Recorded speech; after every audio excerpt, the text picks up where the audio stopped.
आज ये स्टेज के उससे उस एमएलए को बोलना चाहूंगा कि तू सोनार है और मैं लोहार हूँ। तूने 2019 में पहला केस बनाया, मैं पलट के आया। तूने 2020 में दूसरा केस बनाया, मैं पलट के आया।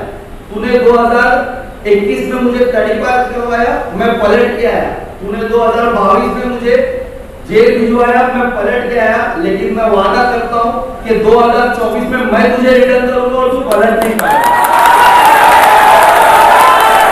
हम की खिदमत करेंगे और इंशाअल्लाह ताला 2024 में जैसा मैं कह रहा हूं इसे लौटाएंगे। इसके नगर सेवक इंशाअल्लाह हम लोग सब यहां से बाहर जाएंगे।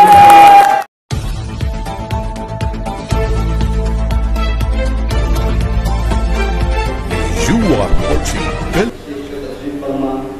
हमारे महाराष्ट्र प्रेसिडेंट एमआईएम पार्टी के एमपी जलील साहब, हमारे अजीज एमआईएम नेशनल स्पोर्ट पर्सन वालिद प्रधान साहब, हमारे जनरल सेक्रेटरी ऑफ महाराष्ट्र, एक एमआईएम की सबसे मजबूत आवाज हमारे जलील साहब, तमाम मेरे जितने भी पार्टी मेंबर जो मुख्तलिफ इलाकों से आए, भिवंडी से और पुणे से आए, हमारी बहनें हैं, हमारी मुंबई प्रेसिडेंट रिजवाना आपा, मैं सबका यहाँ पर वेलकम करता हूँ।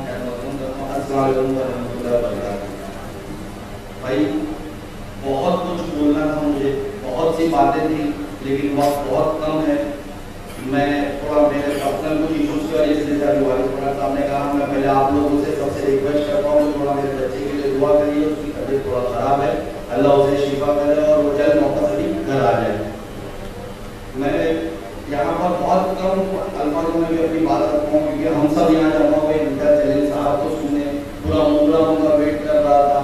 मैं बहुत शुक्रगुजार हूँ कि इम्तियाज जलील साहब ने हमारे शहर को वक्त दिया, हमने उनसे टाइम मांगा, वो आज पूरा दिन हमारे शहर में दिया। और जिस तरीके से आप लोगों ने आज हम लोगों का साथ दे करके अल्हम्दुलिल्लाह आज जिस तरीके से रोड पे इंडिया ने एक माहौल बना के रखा था, पूरा रोड जिस तरीके से पूरा शहर जाम था, ये इस बात का सबूत है कि किस तरीके से आप लोगों की मोहब्बत एमआईएम के साथ और आप लोग एमआईएम के साथ है।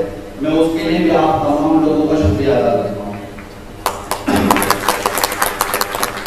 मैं बहुत कहना चाहूँगा, बहुत सी ऐसी बातें मैं शहर के ताल्लुक से हालात हजरात में प्रोग्राम रखा गया है।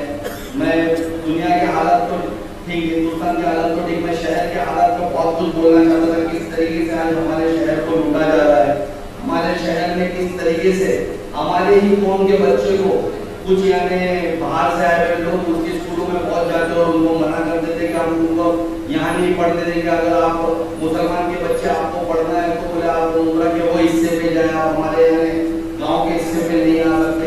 किस तरीके से हालात है उस पर बोलना था, किस तरीके से हमारे शहर को बर्बाद किया गया, करप्शन किया गया। जो यहाँ के मौजूदा एमएलए उसने किस तरीके से 2009 से लेकर के अभी तक 7 इलेक्शन गुजरे, हमारे शहर को दिल लूटा, हमारे शहर में कुछ भी बुनियादी सहूलतें सही से हमको मुहैया नहीं करवाई, हमारे शहर को बर्बाद किया। उसके लोगों ने किस तरीके से हमारे शहर को लूटा, करप्शन किया, सब चीजें मैं बोल के रखना चाहता था ताकि फिर उसके बाद हमारे वगैरह आपको सब उसके ऊपर बता सके। लेकिन वक्त की कमी होने की वजह से आज नहीं कर पाएंगे। इंशाअल्लाह ताला मैं आपसे वादा करता हूँ बहुत जल्द मैं वापस से हमारे साथ लोगों से टाइम मांगूंगा, उनसे रिक्वेस्ट करूंगा कि आप लोग हमारे शहर को वक्त दीजिए। इंशाअल्लाह ताला जिस तरीके से हम लोगों को जिस हालत में आज हम लोगों ने प्रोग्राम किया है, हमको हर चीज के लिए रोका गया। हमने डोगरे ग्राउंड जो धर्मोद नगर में हम लोगों को अलॉटमेंट किया था, वहाँ परमिशन का इशू हुआ करके हम लोगों को लास्ट मिनट पे हम लोगों को वापस नोटबंद पे आना पड़ा और यहाँ पर प्रोग्राम करना पड़ा, जिस वजह से काफी प्रॉब्लम भी हुई है।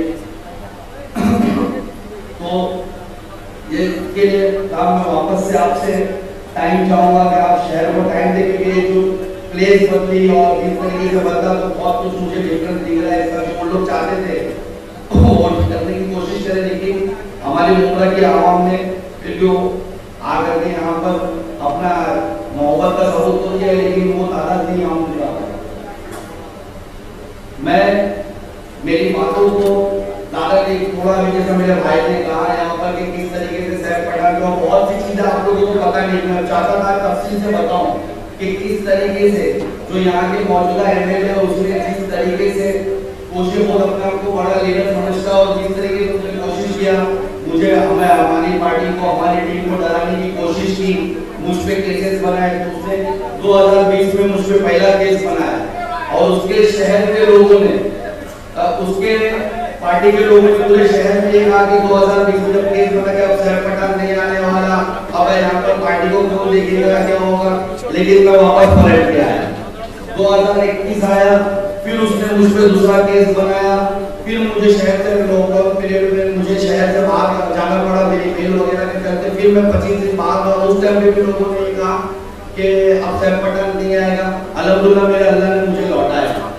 2021 में जब उससे यानी 15 तीसरे तो उसने सत्ता में आ गया है, यहाँ पर महाविकास आघाड़ी की सरकार में मिनिस्टर बन गया, तो मुझे बेगुनाह होने के बावजूद दो ऐसे केस जिसके कोई मायने नहीं, जिसके कोई आज तक चार्जशीट दाखिल है, मुझे शहर बदल करवा दिया। और उस वक्त तो उसने भी चैलेंज किया कि अपने इसको नहीं आने दूंगा, लेकिन मुझे मेरे अल्लाह की जात पे भरोसा था और मैं शहर में वापस पलट गया है। 2022 में जब मैं शहर में आ रहा था, मेरा एक्सपेरिमेंट खत्म करवा के तब भी उस तब पे इतनी वाला अपने कुछ चेले चपाटों को झूठा एफआईआर करवा के मुझे जेल पहुंचा दिया, मुझे 40 दिन जेल भेज दिया, फिर भी मैं लौट के आया। तो मैं आज ये स्टेज के उससे उस एमएलए को बोलना चाहूंगा कि तू सोनार है और मैं लोहार हूं। तूने 2019 में पहला केस बनाया, मैं पलट के आया।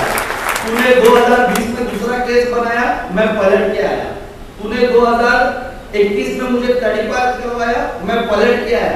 तूने 2022 में मुझे जेल भिजवाया, मैं पलट के आया। लेकिन मैं वादा करता हूं कि 2024 में मैं तुझे रिटर्न करूंगा और तू पलट नहीं पाएगा।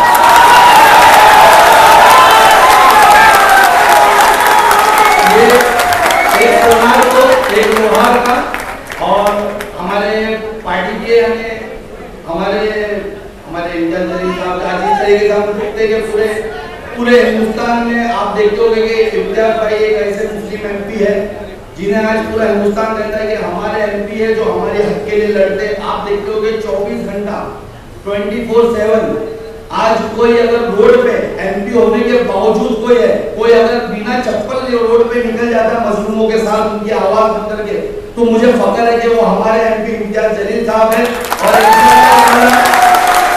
उनके नक्शे कदम पर इंशाअल्लाह ताला एमआईएम मुगला यहाँ पर मुगला की टीम सिर्फ सैफ पठान नहीं, मुगला का हर एक पर्सन, जावेद सिद्दीकी, शाह आलम भाई, शोएब डोगरे, जितने हमारे यंगस्टर्स भाई हैं, मुशीर, अतरफ भाई, असलम भाई, नसीब भाई साहब इंशाअल्लाह ताला उसी तर्ज पे उनकी तरह आवाम की खिदमत करेंगे और इंशाअल्लाह ताला 2024 में जैसा मैं कह रहा हूँ इसे लौटाएंगे। इसके नगर लोग इंशाअल्लाह ताला हम लोग सब यहाँ से भाग जाएंगे।